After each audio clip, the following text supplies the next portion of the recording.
Pinahayag po naman senatorial candidate number 38 sa balota, Rodante Marcoleta, na malaking tulong sa ekonomiya ng bansa ang pagbaba ng singil sa kuryente. Abay talaga naman. At sa pamamagitan nito, mas marami daw pong negosyante ang mamumuhunan sa bansa anumang uri ng negosyo. Pakinggan natin ang balita mula kay Erlo Bringas. Erlo? Mas dama ngayon ng maraming household ang patuloy na pagtaas ng singil sa kuryente sa bansa.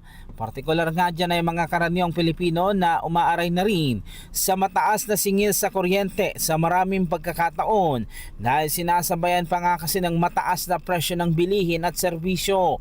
Kabilang yan sa naging agenda tinalakay ni senatorial candidate Rodante Marcoleta sa naging pagbisita nito sa ating mga kababayan sa probinsya ng Batangas. Ayon kay Marcoleta, dapat anilang maisaayos ang umiiral na batas patungkol sa energy supply at energy law ng bansa na siya ding nakikita niyang paraan para may pumasok na mas maraming nais mamuhunan sa ating bansa. Ay kailangan po nating maibaba kaagad ang singil ng kuryente sa ating bansa. Ito po ang pinakasusi para po ang ating ekonomiya ay mapaunlad natin.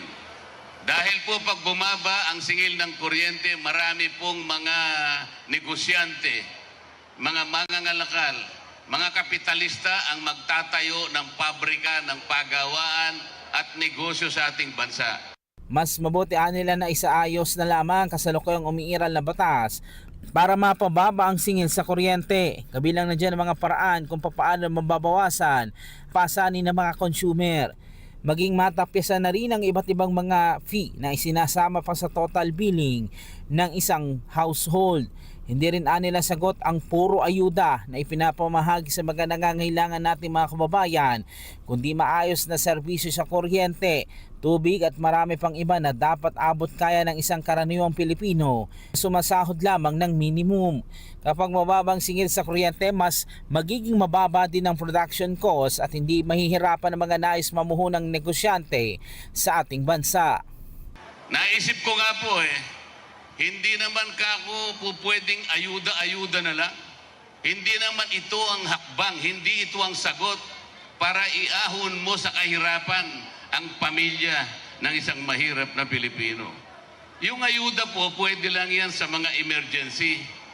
May nasunugan, may nabagyo, may nabaha, talaga pong ugaling Pilipino yan, tutulungan mo Pero hindi mo pwedeng gamitin ito na sagot para sa ganun ay iahon mo ang kabuhayan o iligtas mo siya, i-graduate mo siya sa kahirapan. Hindi po pwede yun. Pero sa tansya ko po, wala pang 10% ang nabibigyan.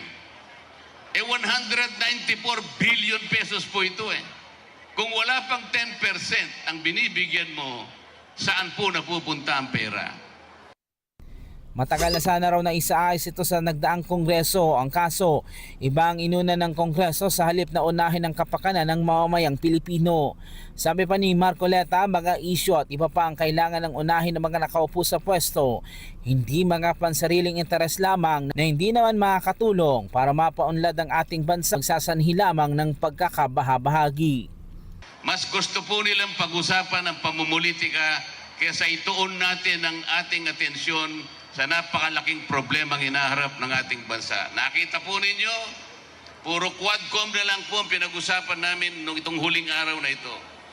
Pati impeachment ng Vice President, puro ganun na lang. Puro paghihiwalay, puro pagkakawatak-watak ng ating mga mamamayan. Hindi po nila tinitingnan kung anong kalagayang pangkabuhayan ng ating bansa ngayon. Erlo Bringas para sa 100% balita.